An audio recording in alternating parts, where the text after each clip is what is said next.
આજે આપણે છોકરાઓ દાખલા નંબર 42 બીએસઆ ની બુક ની અંદર 42મો દાખલો છે એ ગણવાનો છે. આમ તો ચોપડી દરેક જણ પાસે હોય જ, છતાં અહીંયા મેં રકમ લખી છે. ઐશ્વર્યાએ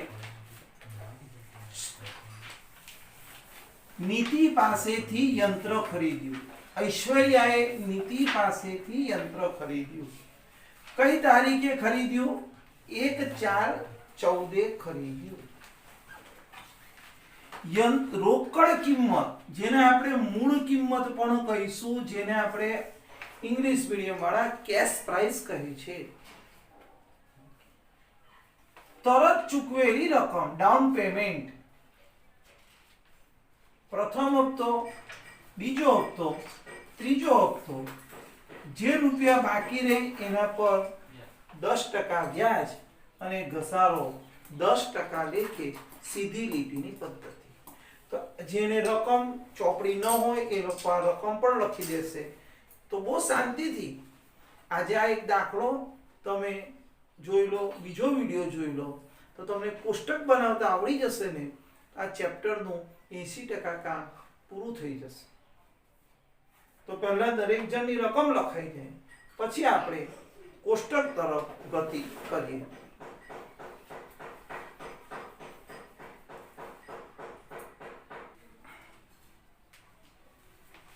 જુઓ, વ્યાજની ગણતરી દર્શાવતું કોષ્ટક.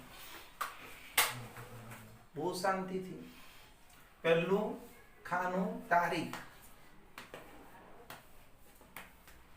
બીજું ખાનું રોકડ કિંમત પેટે બાકી. શબ્દ હું બોલું છું તે સાંભળજો. રોકડ કિંમત પેટે બાકી, જેને આપણે મુદ્દલ પેટે બાકી પણ કહી શકીએ, જેને આપણે શરૂની બાકી પણ કહી શકીએ. બરાબર? ચાલો. ત્રીજું ખાનું છે હપ્તો. ચોથું ખાનું છે વ્યાજ. વ્યાજ કેવી રીતના શોધીશું? તો આ જે 2 નંબરનું ખાનું આવશે એના ટકા 10%.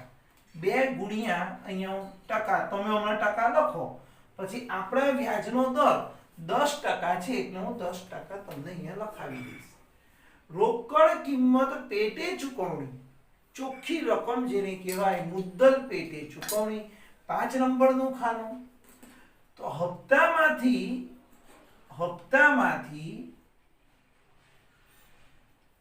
વ્યાજ બાદ કરીશું એટલે તમારું 5 નંબરનું ખાનું આવી જશે. રોકડ કિંમત પેટે બાકી, છેલ્લે કેટલા બાકી રહી? 6 5 નંબરના ખાનામાંથી 2 નંબર માઈનસ કરીશું. આ ચોખ્ખી ચૂકવેલી રકમ, જો રોકડ ને રોકડ, 3 ખાના રોકડના યાદ રાખવાના, અને શરૂની બાકી કહેવાય.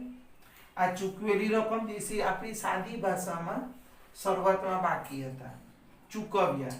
તો આખર કેટલા બાકી રહી? તો શરૂની બાકીમાંથી ચૂકવેલી રકમ માઈનસ કરી. બરાબર? આટલું પહેલા લખી દો. સરસ શાંતિથી ખાના બાંધો.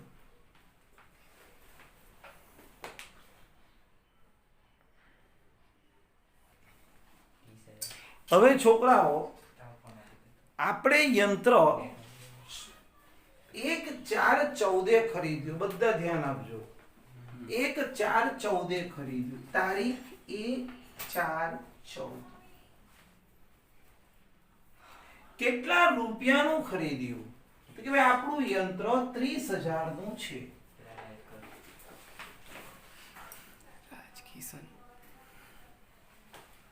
હવે છોકરાઓ, આ જે તરત ચૂકવેલી રકમ છે દાખલામાં, તરત ચૂકવેલી રકમ 10,000,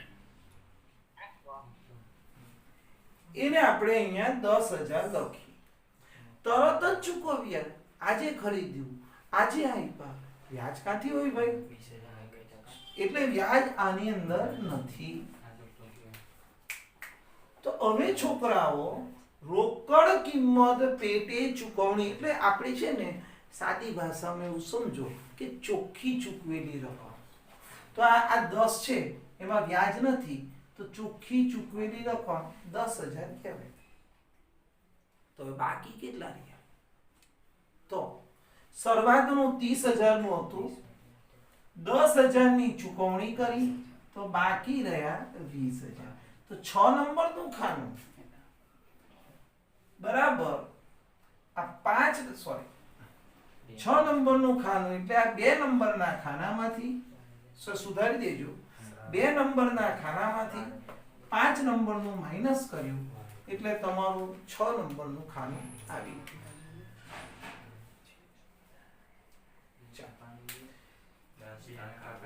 ફરીથી સમજી લો.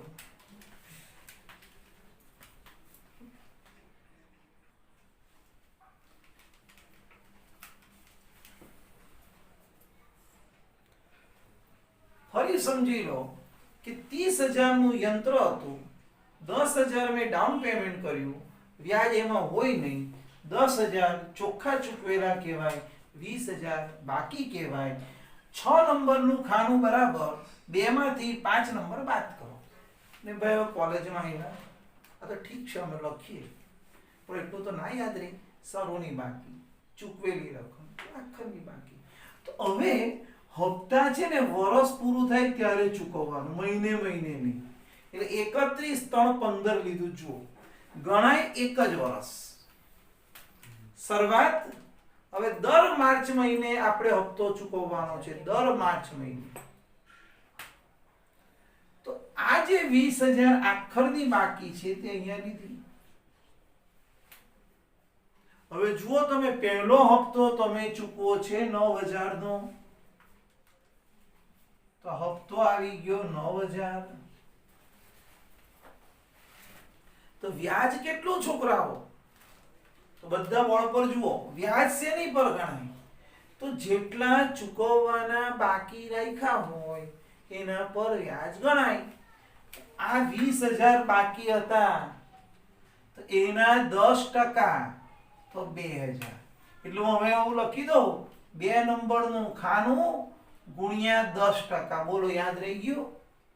2 નંબરના ખાના પર ટકા ગણવાના. હવે 9,000 આપ્યા છોકરાઓ ટોટલ, તેમાં 2,000 તો વ્યાજ છે. તો મુદ્દલ કેટલી? તો 9 માંથી 2 જાય તો 7. 9 માંથી 2 જાય તો 7,000. તો છોકરાઓ બાકી કેટલા રહ્યા? તો પહેલા સ્ટાર્ટિંગમાં 20 હતા. જુઓ રોકડ કિંમત, ચૂકવણી 7 ચૂકવા 13,000 બાકી. કોઈ કે સાહેબ 9 ચૂકવા ને 9 ચૂકવા એટલે ભાઈ 9 તો ચૂકવા, પણ 2,000 તો તારો ખર્ચો છે વ્યાજનો. તું એક વર્ષ મોડા ચૂકવે છે, હપ્તે હપ્તે ચૂકવે છે, તો વ્યાજ ક્યાં ગયું ભાઈ? એટલે મુદ્દલ પેટે કેટલા ચૂકવા? 7. એટલે તમારી પાસે આ યંત્ર કાલની થિયરી પ્રમાણે જો જોઈએ તો 17,000 નું તમે ભાડું ચૂકવો એટલે 17,000 ની માલિકી પ્રાપ્ત થઈ. બરાબર છે બધાને? આટલું ક્લિયર? હવે જાતે આવડી જાય. જો હવે આ 13,000 વર્ષ પૂરું થાય, 31/3/16. 13 અહીંયા લઈ આવો. હપ્તો ચૂકવો છે 8,000 નો. તો છોકરાઓ વ્યાજ કેટલું? તો આ 13,000 પર બાકી પર વ્યાજ ગણાય. 13,000 ના 10% 1300. તો બાકી રકમ આવે બોલો 6,700. બોલો ખ્યાલ આવી ગયો ને બધાને? હવે કેવી રીતના લાવ્યો? 3 માંથી આ 4 બાદ કરી. હવે છોકરાઓ બાકી કેટલા રહ્યા? તો 13,000 માંથી 6700 જાય 63. બરાબર છે ભાઈ? જોઈ લો. ક્લિયર? હવે આગળ આવી જઈએ. 31/3/17. આ 6300 અહીંયા લીધા. હપ્તો ચૂકવો 6930. બોલો તો વ્યાજ કેટલું થાય? તો આ 6300 ના 10% 630. અહીં આવી ગયા 6300, છેલ્લે થઈ જાય 0. બોલો હવે આવું કોષ્ટક બનાવતા આવડે બધાને? કોષ્ટક આવડશે તો આમ નોંધ આવડશે, આમ નોંધ આવડશે, ખાતા પાડવા બધું અલગ અલગ છે. ઓનલાઈન માટે આ સૌથી બેસ્ટ ચેપ્ટર. હવે કેટલીક વખત એવું થશે કે અહીંયા હપ્તો અને વ્યાજનું સેટિંગ ન પણ થાય છેલ્લા હપ્તામાં, તો એ વખતે યાદ રાખવાનું કે છેલ્લા હપ્તામાં થોડું વ્યાજ આમ તેમ થઈ શકે છે. દાખલા તરીકે અહીંયા 6930 ની બદલે 6900 જ આપતે અને તમે પેલું વ્યાજ ગણો 630, તો ના સેટ થાય. તો એવું સમજવાનું કે વ્યાજ ખાલી 600 છે. એ રીતે થોડું સમજવું પડશે. અમુક દાખલામાં એવું થાય તો ગભરાતા નહીં. જો એક બતાવી દઉં, જુઓ તમારે 6300 બાકી હતા, હપ્તો તમે 6900 નો જ ચૂકવો, વ્યાજ તો 630 જ થાય છે. પણ એ વખતે વ્યાજ 630 નહીં સમજવાનું, 600, કારણ કે અહીંયા તમારે 0 લાવવાનું. અહીંયા આ 6300 આ 6300 બાકી હતી ચૂકવી, તો અહીંયા વ્યાજ થઈ જાય 600 ને 600. તો આ તમારે ધ્યાન રાખવાનું. બોલો તો બધાને કોષ્ટક બનાવતા આવડી જશે? ફાઇનલ. હવે આ જ દાખલાની હવે બીજા દાખલાનું કોષ્ટક બનાવીશું. આજે ખાલી કોષ્ટક, પછી આપણે આમ નોંધ. બરાબર છે? ચાલો આનું તૈયાર પતાવી દો બધા.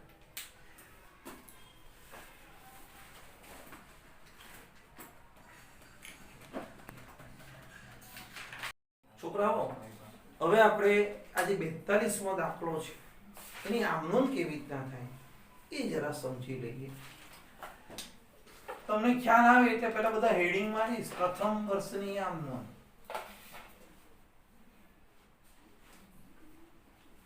પ્રથમ વર્ષે શેની આમનોંધ થાય?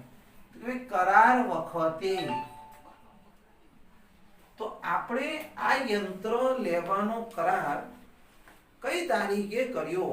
કે ભાઈ 1/4/14 કર્યો. તો અહીંયા નંબર ખાલી એક આપું છું, અહીંયા 1/4/14. આમ નોંધ થશે નહીં, આવું એક લખી દેવાનું. કારણ કે જ્યારે કરાર થાય છે ભાડા ખરીદ પદ્ધતિની અંદર, ત્યારે ખરીદ વેચાણનું હજુ કરાર અસ્તિત્વમાં આવતો નથી. પણ 1/4/14 ના રોજ આપણે ખબર છે કે આપણે તાત્કાલિક ડાઉન પેમેન્ટ કર્યું. હવે જેટલી જેટલી ચૂકવણી કરતા જઈશું તેમ તેમ યંત્ર આવતું થયું ગણાય. તો હવે આપણે આમનો ખરીદનારના ચોપડે છે એવું સમજજો. તરત જ ચૂકવણી. હેડિંગ માર્યું 1/4/14. યંત્ર આવે તો ઉધાર, યંત્ર ખાતે ઉધાર, તે બેંક ખાતે જમા. હંમેશા પાંચમું યંત્ર શબ્દ આવે ને છોકરાઓ, જ્યારે જ્યારે આમનોંધમાં હું યંત્ર બોલું ને એટલે તમારે 5મા નંબરનું ખાવ યાદ રાખો. 1/4/14. 5મા નંબરનું ડાઉન પેમેન્ટ તરત જ કેટલા ચૂકવેલા આપણે? 10,000.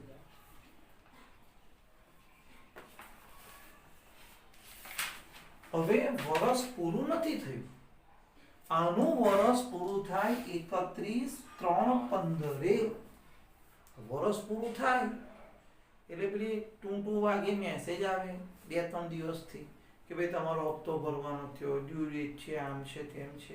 તો પહેલા હપ્તો ચૂકવવાનો થયો, હજુ ચૂકવો નથી, આને જોગવાઈ કહેવાય. આપણે શું કરી? જોગવાઈ કરીશું. કઈ તારીખે? 31/3/15. હપ્તામાં શું હોય? તો હપ્તામાં બેનું મિશ્રણ હોય. એક તો યંત્ર આવે તો ઉધાર, યંત્ર ખાતે ઉધાર. વ્યાજનો ખર્ચ છે, વ્યાજ ખાતે ઉધાર, તે આપણે આપવાના થયા. હવે છોકરાઓ તમે નીતિ, આપણે ઐશ્વર્યા છે ખરીદનાર, નીતિને આપવાના થયા, તે નીતિ ખાતે જમા. હવે સાંભળજો, મેં હમણાં જ કીધું યંત્ર શબ્દ આવે એટલે 5 નંબરનું ખાનું, વ્યાજ આવે એટલે બાજુમાં 4 નંબરનું ખાનું. એટલે નીતિને આપવાના થયા, સેના આપવાના થયા, હપ્તો એટલે 3 નંબરનું ખાનું.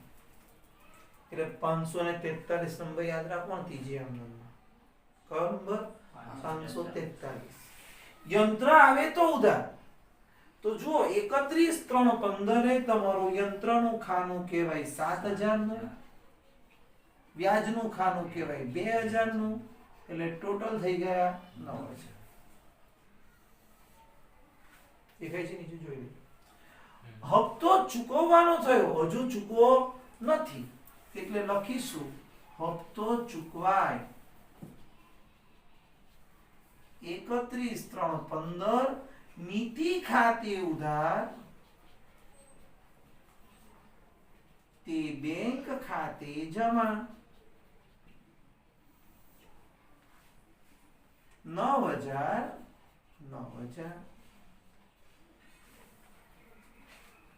એટલે કેટલી આમ નોંધ થઈ?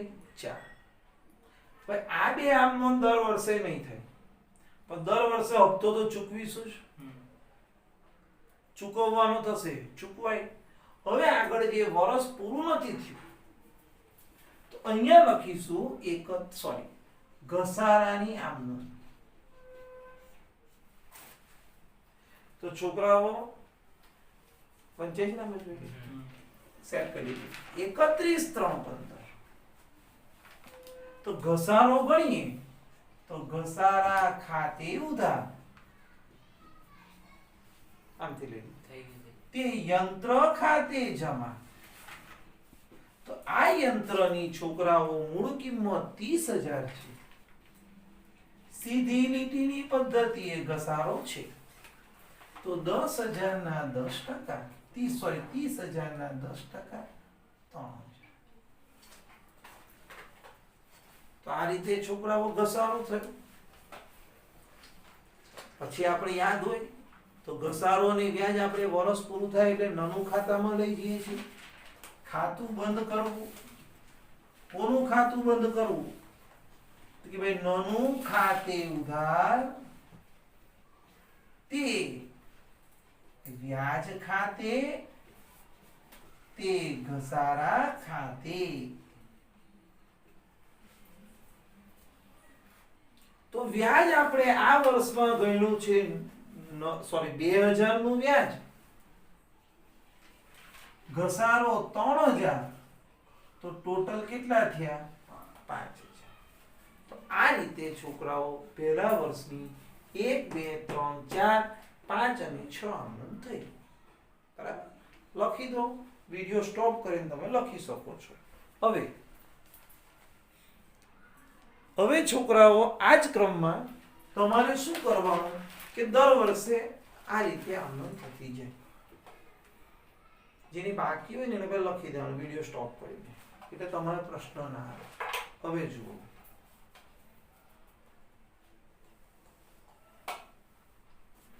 બીજા વર્ષની આમનોંધ.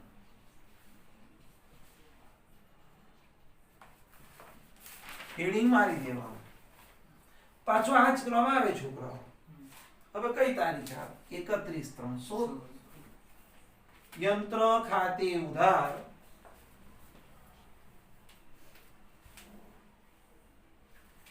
તો યંત્ર આવે તો ઉધાર. તો 31 3 16 તમારું 5 નંબરનું ખાનું જોવાનું. 31 3 16 માં યંત્ર પેટે તમે 6700 ચૂકવા છે. જુઓ નોટમાં, યંત્ર પેટે તમે 6700 ચૂકવા છે. વ્યાજ પેટે 1300 ચૂકવા છે. હપ્તો થઈ ગયો 8. નીતિ ખાતે જમા, દેવું છે, દેવું ચૂકતે થાય છે. 8 ઉધાર. બેંક ખાતે જમા. હજુ વર્ષ 16 એટલે આ બીજું વર્ષ, 15 એ પહેલું, 16 એ બીજું, એનો ઘસારો ગણીશું. તો છોકરાઓ ઘસારો તો એનો એ જ રે. હવે સાંભળી લો પછી લખજો. ઘસારા ખાતે ઉધારથી યંત્ર ખાતે સીધી લીટી મૂળ કિંમત પર અને છેલ્લે નાનું ખાતું બંધ કરવું. વ્યાજના રકમ 1300, ઘસારાની રકમ 3000, ટોટલ આવે 43. બોલો ખ્યાલ આવ્યો દરેકને? તો મિત્રો ત્રીજી આમ નોંધ ત્રીજા વર્ષની એ તમારે જાતે કરો. કયા વર્ષની? ખાલી વર્ષ થઈ જશે 17 17 17 17. આ યાદ રાખો 5 4 3 બસ સમજી ગયા. આજે આટલું છે બરાબર. આગલા વિડીયોમાં નવો દાખલો નવી આવશે. ચાલો.